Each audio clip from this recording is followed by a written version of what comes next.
देखो भाई कहाँ तक क्वेश्चन हो गए थे?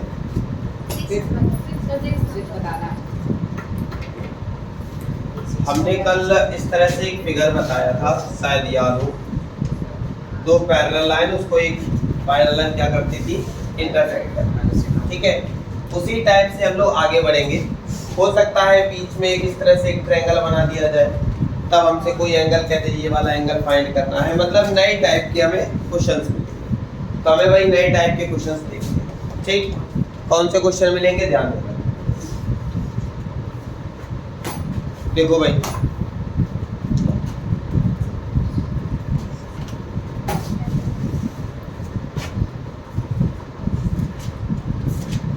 लिखो find the value of x y z, और हमें एक फिगर दिया गया है।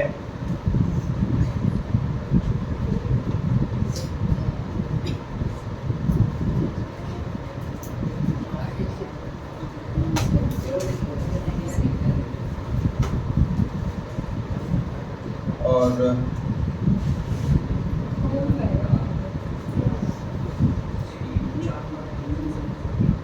ध्यान देना,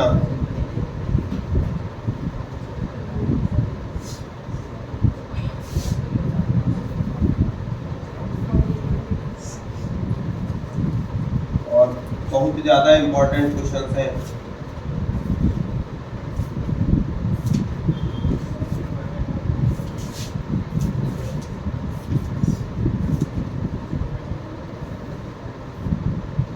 find the value of x y z।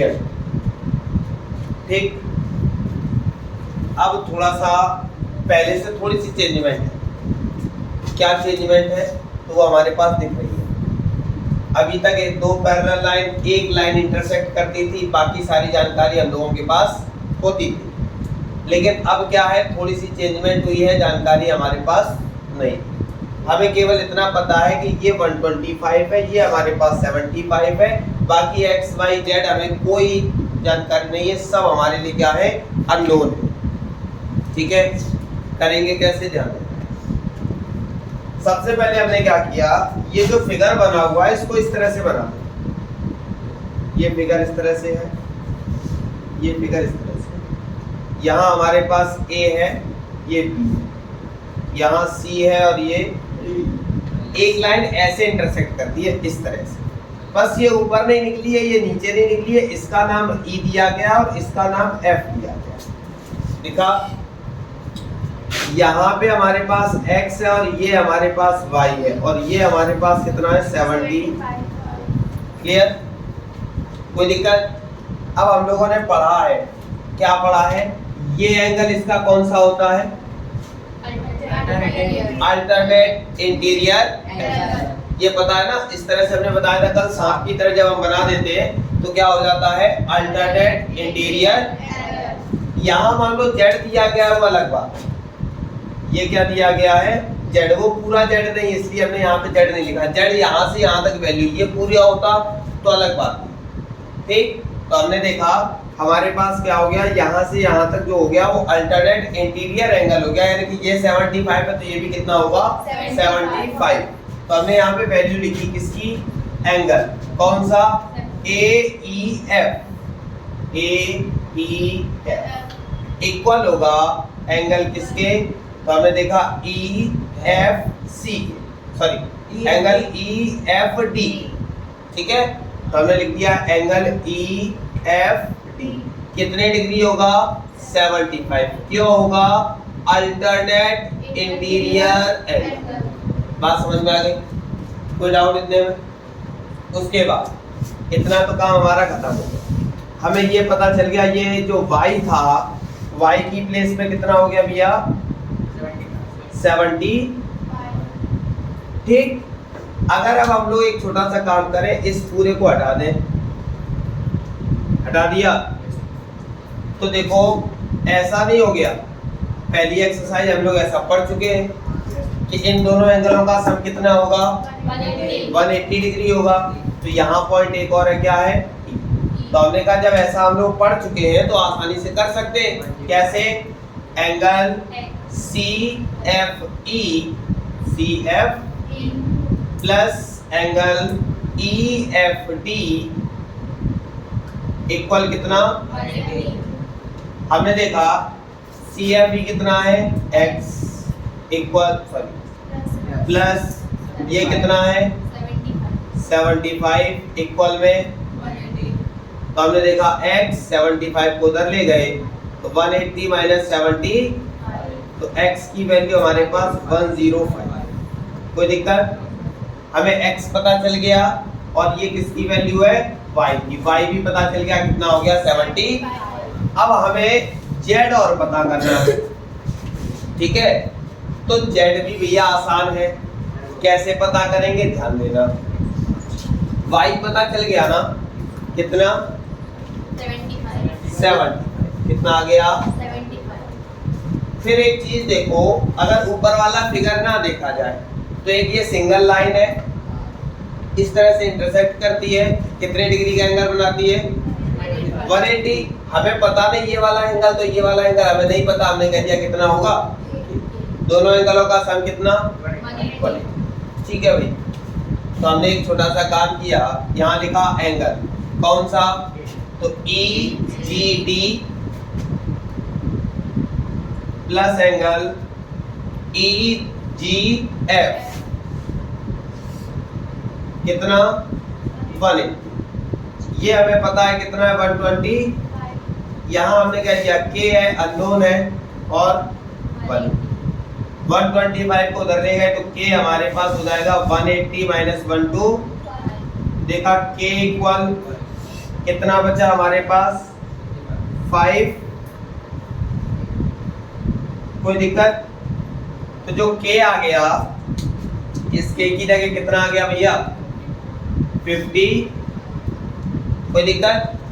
तो हमने यहाँ देखा ये 75, ये 55, Z हमें पता नहीं, और हमें ये भी बताया गया है कि ट्रायंगल के 3 एंगल होते हैं और तीनों एंगलों का सम कितना होता है?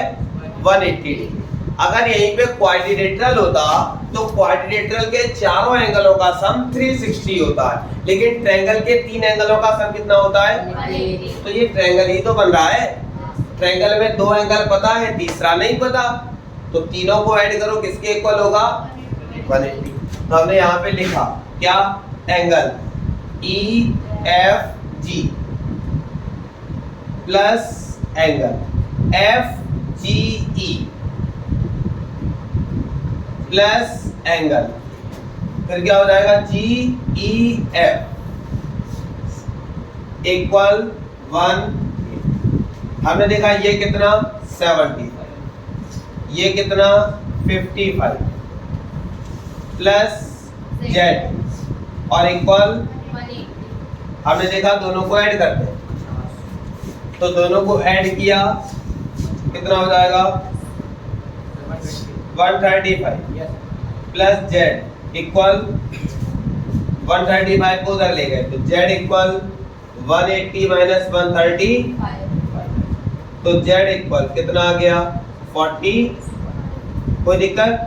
तो यहाँ पे भाई x की वैल्यू कितनी आई? 105 डिग्री, y की वैल्यू 75 डिग्री और z की वैल्यू 45। तो x, y, z तीनों पता चल गए। समझ में आया? कोई डाउट किसी को? क्या हो गया? कितना आएगा? ऐड करो, 130 आएगा। तो जब 130 हम लोग माइनस करवाएंगे तो हमारे पास कितना आ जाएगा? ठीक है। तो यहाँ कितना आ गया भाई? Z की वैल्यू कितनी आ गई? कोई दिक्कत? नो।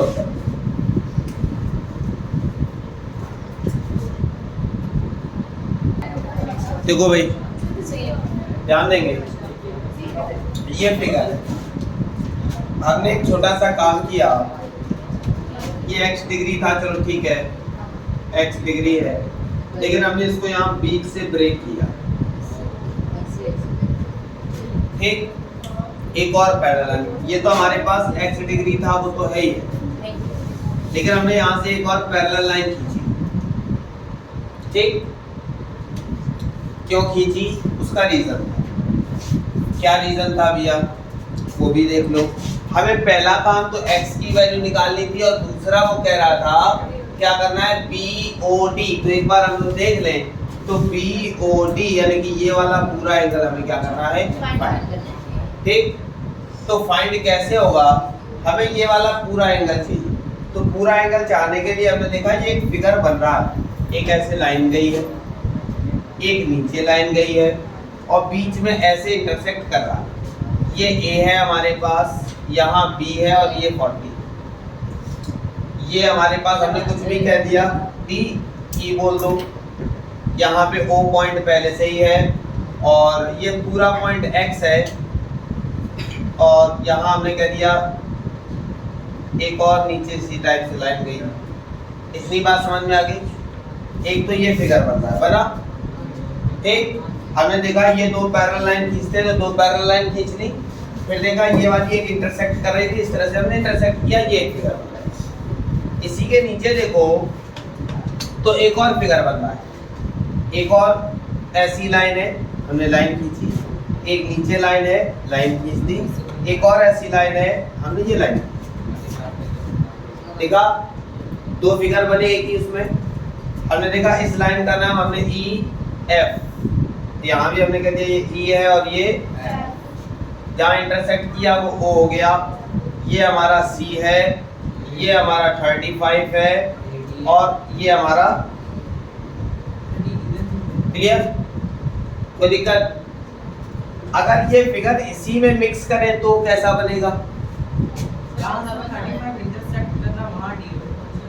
अरे D जहाँ ये, ठीक है।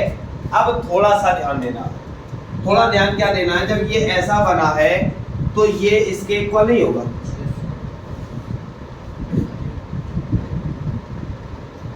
बात समझ में आई? क्यों होगा?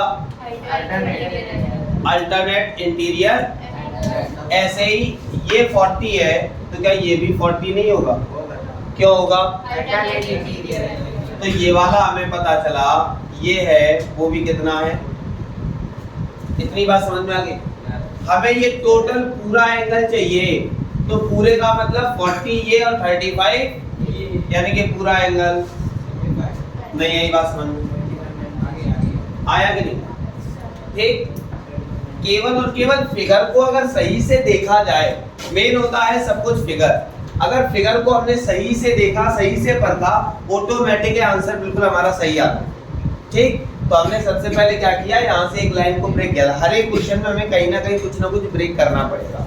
तो हमने एक छोटा सा काम किया, इतने को अलग ब्रेक किया, इतने को अलग ब्रेक किया, तो उससे हमें चीजें समझ में आई कि हमारे पास दो पैरेलल लाइन 35 इधर, तो देखा ये 35 इधर होगा, फिर देखा 40 इधर, तो हमने देखा 40 इधर, टोटल एंगल कितना 70।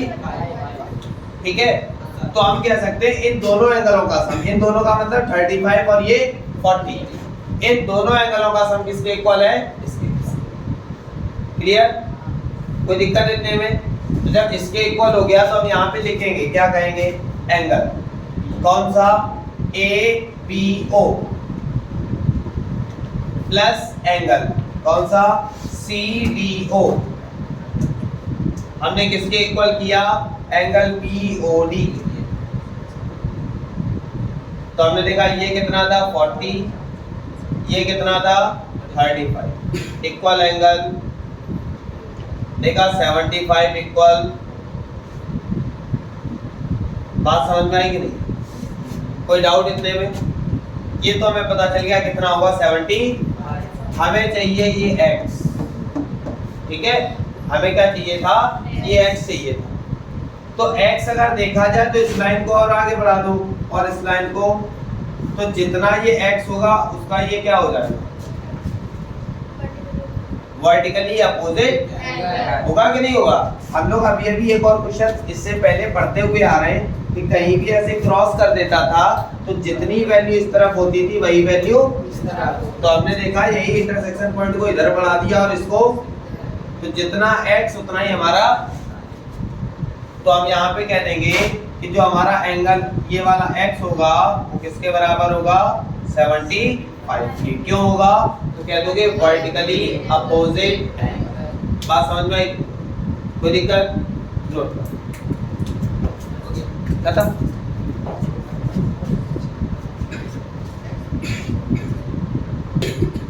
ठीक है, क्या चीज चेंजमेंट है? तो हमने कहा इसमें क्या करेंगे, यहाँ से लाइन ब्रेक कर लेंगे, अभी बताया उसी तरह ब्रेक किया। ब्रेक करने के बाद हमने कहा ये वाला एंगल और ये वाला एंगल दोनों का सम कितना होगा? 180। तो हमने यहाँ पे कह दिया इन दो एंगलों को कुछ लेट कर लेते, नीचे वाले को A कह दिया, ऊपर वाले को, और ये पूरा एंगल हमारे पास कितना है? x। तो हमारे पास कंडीशन हो जाएगी x = a + ठीक है, और हमें पता है इन दो एंगलों का सम कितना है? 180। तो हमने कहा एंगल A + 124 और इक्वल में कितना? 180। अब क्या करेंगे भाई, 124 को उस तरफ ले गए, तो हमने देखा A = 180 - 12, तो जो A आ जाएगा वो हमारे पास कितना आ जाएगा? 56 डिग्री। कोई दिक्कत इतने में? ये तो हमारी A की वैल्यू है। फिर हमने देखा ऐसे ही इन दो एंगलों का सम कितना होगा? 180। तो यहाँ पे हमने लिखा एंगल B + 116 इक्वल में 180। अब क्या करेंगे 116 को उस तरफ, तो हमने देखा B = 180 - 116, तो B इक्वल हमारे पास हो जाएगा 64। ठीक है, हमें A और B से मतलब नहीं है, मतलब किससे है? X से। तो X कैसे निकलेगा? X = A + B। तो हमने देखा X = 56 + 64, तो X = कितना हो गया? 120। कोई दिक्कत? नोट कर।